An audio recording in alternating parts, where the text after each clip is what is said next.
This is Tim Bryce with my column titled, The Greatest, Worst, Biggest, Fastest of All Time. Last August, America experienced a total solar eclipse, which spanned 14 states, and was seen as a partial eclipse in most of the rest of the country. The media seized on the phenomenon and dubbed it the Great American Eclipse. I heard commentators say this was the greatest event of its kind in American history. As a result, millions of Americans got caught up in the event and paid good money to wear some cheap sunglasses to watch the eclipse. It was a welcome diversion from the political woes normally reported on television. However, I couldn't help but wonder what all the hubbub was all about. After all, we have witnessed plenty of eclipses over the years, but this one seemed to capture the fancy of the media. Shortly thereafter, we entered hurricane season, where the Caribbean and southern states were pummeled by Harvey, Irma, and Maria. We were told by the media these were the fiercest and most destructive storms in history. In reality, they were bad, but there have been more severe storms over the years. In September, earthquakes struck Mexico, killing hundreds of people and destroyed several buildings and homes. As bad as it was, it paled in comparison to the 1985 Mexico City earthquake, where several thousand people perished.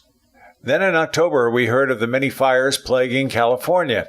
Again, this was labeled by the media as the worst natural disaster in memory. Yes, the fires were certainly destructive, but the worst? Hardly. I find this labeling by the media interesting. It tells us more about the hyperbole of the press than it does of the phenomenons themselves. It appears the media wants to make everything historic in one way or another, thereby giving people a sense of achievement. For example, I survived the wrath of Irma. I don't want it to mean the destruction caused by the hurricanes, earthquakes, and fires, but I also believe using such adjectives as the greatest, the worst, the fastest, or even number one tends to conjure up images that leads to viewership and panic. I certainly saw this here in Florida during Hurricane Irma, where my surrounding area was completely shut down, something I have never witnessed before. I have survived many hurricanes, much more powerful than Irma. I also lived through a record snowfall in Chicago during the winter of 1967. I've also seen the destruction caused by riots during the late 1960s. I watched the first man on the moon, the first president to resign from office, the Big Red Machine, Jimi Hendrix, and a remarkable horse named Secretariat.